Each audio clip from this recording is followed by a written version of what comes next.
ആകാശവാണി. നമസ്കാരം. പ്രാദേശിക വാർത്തകൾ വായിക്കുന്നത് ഗോപകുമാർ.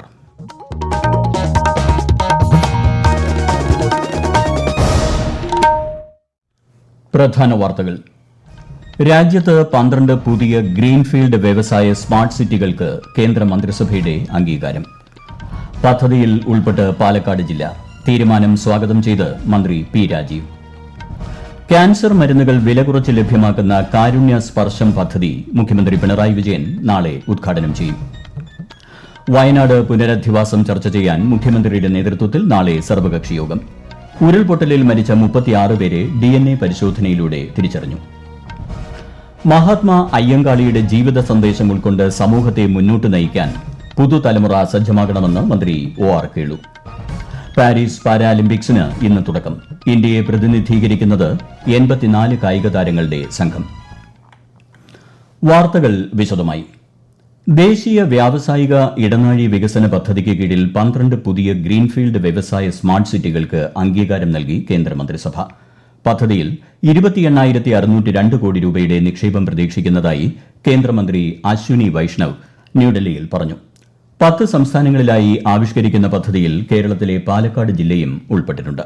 पलक्काड केरला ये 1710 एकर्स का है. इसमें भी 51,000 एम्प्लॉयमेंट का पोटेंशियल है और यहाँ पर नेचुरल प्रोडक्ट्स पे बेस्ड है. रबर बेस्ड प्रोडक्ट्स बनेंगे, मशीनरी इक्विपमेंट, फैब्रिकेटेड प्रोडक्ट्स, साथ ही साथ हाईटेक इंडस्ट्री भी यहाँ पे डेवलप होने का पूरा स्कोप है. 1710 ഏക്കർ സ്ഥലത്ത് 3806 കോടി രൂപ ചെലവിലാണ് പദ്ധതി വിഭാവനം ചെയ്യുന്നത്. പദ്ധതിയിലൂടെ 51,000 പേർക്ക് തൊഴിൽ ലഭിക്കുമെന്നും കണക്കുകൂട്ടുന്നു. കേന്ദ്ര അംഗീകാരം ലഭിച്ച പുതിയ ഗ്രീൻഫീൽഡ് ഇൻഡസ്ട്രിയൽ സ്മാർട്ട് സിറ്റി പദ്ധതി വികസിത ഭാരതമെന്ന ലക്ഷ്യത്തിന് ഊർജ്ജം പകരുമെന്ന് കേന്ദ്രമന്ത്രി പീയൂഷ് ഗോയൽ. സന്തുലിതമായ പ്രാദേശിക വികസനം സാധ്യമാക്കുന്നതിനൊപ്പം നിക്ഷേപങ്ങളിൽ വൻ കുതിപ്പിനും വഴിയൊരുക്കുമെന്ന് അദ്ദേഹം വാർത്താസമ്മേളനത്തിൽ പറഞ്ഞു. രാജ്യത്തെ വ്യാവസായിക മേഖലയെ മാറ്റിമറിക്കാൻ 28,602 കോടി രൂപയുടെ ഈ പദ്ധതികൾക്ക് കഴിയുമെന്നും കേന്ദ്രമന്ത്രി വ്യക്തമാക്കി. പാലക്കാട് വ്യവസായ സ്മാർട്ട് സിറ്റിക്ക് ലഭിച്ച കേന്ദ്ര അംഗീകാരം സ്വാഗതാർഹമെന്ന് മന്ത്രി പി രാജീവ്. കേരളത്തിലെ വ്യവസായ വളർച്ചയ്ക്ക് ഏറെ സഹായകരമാണ് ഈ പ്രഖ്യാപനമെന്നും മന്ത്രി അഭിപ്രായപ്പെട്ടു.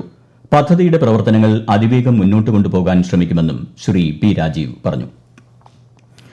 ക്യാൻസർ മരുന്നുകൾ കമ്പനി വിലയ്ക്ക് ലഭ്യമാക്കുന്ന Karunya Sparsham zero profit anti cancer drug പദ്ധതി മുഖ്യമന്ത്രി പിണറായി വിജയൻ നാളെ ഓൺലൈനായി ഉദ്ഘാടനം ചെയ്യും. ആരോഗ്യമന്ത്രി വീണ ജോർജ് അധ്യക്ഷത വഹിക്കും. ക്യാൻസർ മരുന്നുകൾ ജനങ്ങൾക്ക് പരമാവധി വില കുറച്ച് ലഭ്യമാക്കുകയാണ് പദ്ധതി ലക്ഷ്യമെന്ന് മന്ത്രി വീണ ജോർജ് പറഞ്ഞു. ആദ്യഘട്ടത്തിൽ സംസ്ഥാനത്തെ എല്ലാ ജില്ലകളിലെയും തെരഞ്ഞെടുത്ത 14 കാരുണ്യ ഫാർമസികളെ പദ്ധതിയിൽ ഉൾപ്പെടുത്തും. 247 ഇനം മരുന്നുകളാണ് ലാഭമില്ലാതെ പ്രത്യേക കൌണ്ടർ വഴി ലഭ്യമാക്കുന്നത്. വയനാട് ഉരുൾപൊട്ടൽ ദുരിതബാധിതരുടെ പുനരധിവാസം ചർച്ച ചെയ്യാൻ മുഖ്യമന്ത്രി പിണറായി വിജയന്റെ നേതൃത്വത്തിൽ നാളെ സർവകക്ഷി യോഗം ചേരും.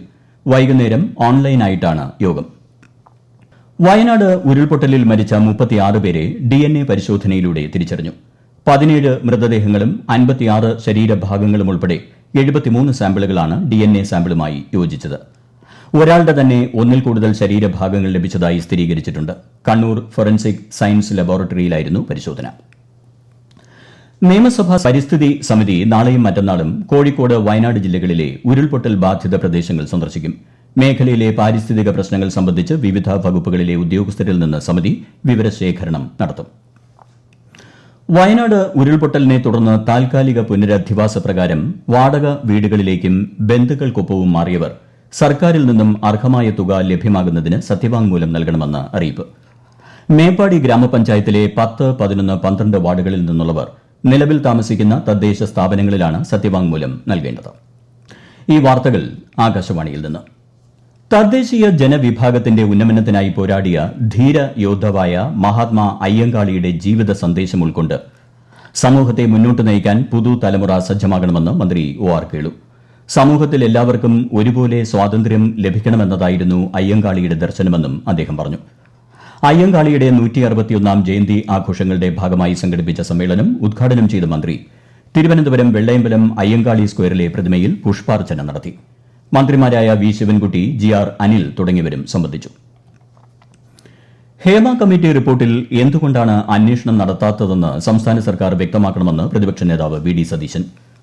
റിപ്പോർട്ടിന്റെ അടിസ്ഥാനത്തിൽ സിനിമാ മേഖലയിൽ ഉയർന്നുവരുന്ന ആരോപണങ്ങളുമായി ബന്ധപ്പെട്ട് യഥാർത്ഥ കുറ്റവാളികൾ ആരാണെന്ന് സർക്കാർ മറച്ചുവെക്കുന്നതായും അദ്ദേഹം മലപ്പുറത്ത് പറഞ്ഞു. അതേസമയം ഹേമ കമ്മിറ്റി റിപ്പോർട്ടിലെ ശുപാർശകൾ നടപ്പാക്കാതിരിക്കാനുള്ള ഗൂഢാലോചനയാണ് സർക്കാർ നടത്തുന്നതെന്ന് ബിജെപി സംസ്ഥാന അധ്യക്ഷൻ കെ സുരേന്ദ്രൻ പ്രതികരിച്ചു. യുവനടിയുടെ പരാതിയിൽ നടൻ സിദ്ദിഖിനെതിരെ തിരുവനന്തപുരം മ്യൂസിയം പോലീസ് കേസെടുത്തു. 2016-ൽ തിരുവനന്തപുരത്തെ ഹോട്ടലിൽ വെച്ച് സിദ്ദിഖ് പീഡിപ്പിച്ചെന്നാണ് പരാതി. മലയാള ചലച്ചിത്ര മേഖലയിലെ ചില വ്യക്തികൾക്കെതിരെ ആരോപണമുന്നയിച്ച നടിയുടെ മൊഴി പ്രത്യേക അന്വേഷണ സംഘം രേഖപ്പെടുത്തി. കൊച്ചിയിലെ ഫ്ളാറ്റിൽ എത്തിയാണ് അന്വേഷണ സംഘാംഗം ഡിഐജി അജിത ബീഗം മൊഴി എടുത്തത്. ഇതിന്റെ അടിസ്ഥാനത്തിൽ തുടർ നടപടികളിലേക്ക് കടക്കുമെന്ന് ഡിഐജി മാധ്യമപ്രവർത്തകരോട് പറഞ്ഞു. കർണാടകയിലെ ഷിരൂരിൽ മണ്ണിടിച്ചിലിൽ കാണാതായ കോഴിക്കോട് സ്വദേശി അർജുനായുള്ള തെരച്ചിൽ തുടരണമെന്നാവശ്യപ്പെട്ട് അർജുന്റെ കുടുംബാംഗങ്ങൾ കർണാടക മുഖ്യമന്ത്രിയെ കണ്ടു. കോഴിക്കോട് എംപി എം കെ രാഘവനും സംഘത്തിലുണ്ടായിരുന്നു. എൻഡോസൾഫാൻ ദുരിത മേഖലയിലെ സ്ത്രീകളുടെ പ്രശ്നങ്ങൾ പഠിച്ച് സർക്കാരിന് റിപ്പോർട്ട് നൽകുമെന്ന് സംസ്ഥാന വനിതാ കമ്മീഷൻ അധ്യക്ഷ പി സതീദേവി. കാസർഗോഡ് നടന്ന പബ്ലിക് ഹിയറിംഗ് ഉദ്ഘാടനം ചെയ്യുകയായിരുന്നു അവർ. വിശദാംശങ്ങളുമായി ആകാശവാണി കാസർഗോഡ് ജില്ലാ പ്രതിനിധി പി ജഗന്നിവാസൻ. എൻഡോസൾഫാൻ ദുരിതബാധിത മേഖലയിൽ സർക്കാർ നടത്തിയ പദ്ധതികളുടെ നിലവിലെ പ്രവർത്തനങ്ങൾ സംബന്ധിച്ചും ദുരിതബാധിതരായ കുട്ടികളെ സംരക്ഷിക്കുന്ന അമ്മമാരുടെ ക്ഷേമം സംബന്ധിച്ചുമുള്ള ചർച്ചയാണ് പബ്ലിക് ഹിയറിംഗിലൂടെ ഉദ്ദേശിക്കുന്നത്. കഴിഞ്ഞ വർഷം മുതലാണ് സംസ്ഥാന വനിതാ കമ്മീഷന്റെ നേതൃത്വത്തിൽ പ്രത്യേക വിഷയങ്ങൾ മുൻനിർത്തി വിവിധ ജില്ലകളിൽ പബ്ലിക് ഹിയറിംഗുകൾ നടത്തിവരുന്നത്. എൻഡോസൾഫാൻ ദുരിതബാധിതരായ കുട്ടികളുടെ അമ്മമാർക്ക് വൈദ്യപരിശോധനാ ക്യാമ്പുകൾ, ആഴ്ചയിൽ വീടുകളിൽ വന്നുപോകുന്ന കൌൺസിലർമാരുടെ സേവനം, ബഡ്സ് സ്കൂൾ മാനേജ്മെന്റ് കമ്മിറ്റി കാര്യക്ഷമമാക്കൽ തുടങ്ങി വിവിധ നിർദ്ദേശങ്ങൾ സർക്കാർ നൽകുന്ന റിപ്പോർട്ടിൽ ഉൾപ്പെടുത്തുമെന്നും വനിതാ കമ്മീഷൻ ചെയർപേഴ്സൺ പറഞ്ഞു. പാരീസ് പാരാലിമ്പിക്സിന് ഇന്ന് തുടക്കമാകും. ഇന്ത്യൻ സമയം രാത്രി 11:30-നാണ് ഉദ്ഘാടന ചടങ്ങുകൾ. ഇന്ത്യയെ പ്രതിനിധീകരിച്ച് 84 കായിക താരങ്ങളാണ് ഇത്തവണ പാരാലിമ്പിക്സിൽ മാറ്റുരയ്ക്കുന്നത്. പാരാലിമ്പിക് ചരിത്രത്തിലെ ഇന്ത്യയുടെ ഏറ്റവും വലിയ സംഘമാണ് ഇത്തവണത്തേത്. 38 ഇന്ത്യൻ അത്ലറ്റുകൾ പങ്കെടുക്കുന്ന പാരാ അത്ലറ്റിക്സ് മത്സരങ്ങൾക്ക് ഓഗസ്റ്റ് 30-ന് തുടക്കമാകും. സെപ്റ്റംബർ 8 വരെയാണ് പാരീസ് പാരാലിമ്പിക്സ്. യുഎഇയിൽ നടക്കുന്ന വനിതാ 2020 ലോകകപ്പിനുള്ള ഇന്ത്യൻ ടീമിൽ ഉൾപ്പെട്ടതിൽ ഏറെ സന്തോഷവും അഭിമാനവുമുണ്ടെന്ന് വയനാട് സ്വദേശി സജന സജീവൻ. രാജ്യത്തിനായി മികച്ച പ്രകടനം കാഴ്ചവെക്കുകയാണ് ലക്ഷ്യമെന്നും സജന പറഞ്ഞു. ഇന്നലെ അന്തരിച്ച പ്രമുഖ സംവിധായകൻ മോഹന്റെ സംസ്കാരം ഔദ്യോഗിക ബഹുമതികളോടെ നടന്നു. എറണാകുളം രവിപുരം ശ്മശാനത്തിലായിരുന്നു അന്തിമ ചടങ്ങുകൾ. മന്ത്രി പി രാജീവ്, ചലച്ചിത്ര മേഖലയിലെ പ്രമുഖർ തുടങ്ങിയവർ അന്തിമോപചാരം അർപ്പിച്ചു. കേരളത്തിൽ ഇന്നും നാളെയും ഇടിമിന്നലോടുകൂടിയ ഒറ്റപ്പെട്ട മഴയ്ക്ക് സാധ്യതയെന്ന് കേന്ദ്ര കാലാവസ്ഥാ വകുപ്പ്. ഇന്ന് കോഴിക്കോട്, വയനാട്, കണ്ണൂർ, കാസർഗോഡ് ജില്ലകളിൽ മഞ്ഞ ജാഗ്രതയാണ്. നാളെ പത്തനംതിട്ട, കോട്ടയം, ഇടുക്കി, മലപ്പുറം, കോഴിക്കോട്, വയനാട്, കണ്ണൂർ, കാസർഗോഡ് ജില്ലകളിൽ മഞ്ഞ ജാഗ്രത പ്രഖ്യാപിച്ചിട്ടുണ്ട്. കേരള, കർണാടക, ലക്ഷദ്വീപ് തീരങ്ങളിൽ ശനിയാഴ്ച വരെ മത്സ്യബന്ധനത്തിന് വിലക്ക്. രാജ്യത്തെ ഓഹരി വിപണികളിൽ നേട്ടം. ബോംബെ ഓഹരി സൂചിക സെൻസെക്സ് 74 പോയിന്റ് ഉയർന്ന് 81,786-ലും ദേശീയ ഓഹരി സൂചിക നിഫ്റ്റി 35 പോയിന്റ് നേട്ടത്തിൽ 25,052-ലും വ്യാപാരം അവസാനിപ്പിച്ചു. സ്വർണ്ണവിലയിൽ വർധന. പവന് 160 രൂപ വർദ്ധിച്ച് 53,720 രൂപയും ഗ്രാമിന് 20 രൂപ വർദ്ധിച്ച് 6,715 രൂപയുമാണ് ഇന്നത്തെ വില. കോളറ റിപ്പോർട്ട് ചെയ്ത വയനാട് നൂൽപ്പുഴ ഗ്രാമപഞ്ചായത്തിൽ പ്രതിരോധ പ്രവർത്തനങ്ങൾ ഊർജിതമായി തുടരുന്നു. 2,875 വീടുകളിൽ രോഗനിരീക്ഷണം നടത്തി.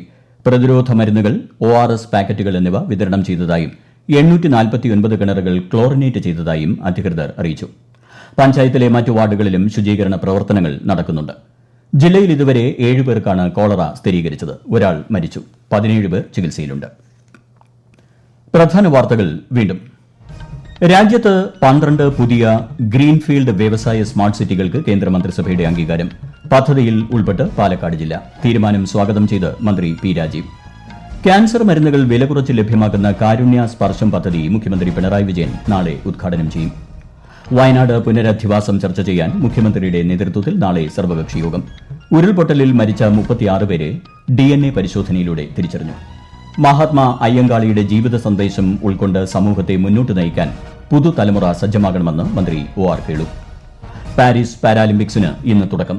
ഇന്ത്യയെ പ്രതിനിധീകരിക്കുന്നത് 84 കായിക താരങ്ങളുടെ സംഘം. പ്രാദേശിക വാർത്തകൾ കഴിഞ്ഞു. അടുത്ത വാർത്താ പ്രക്ഷേപണം രാത്രി 7:25-ന്.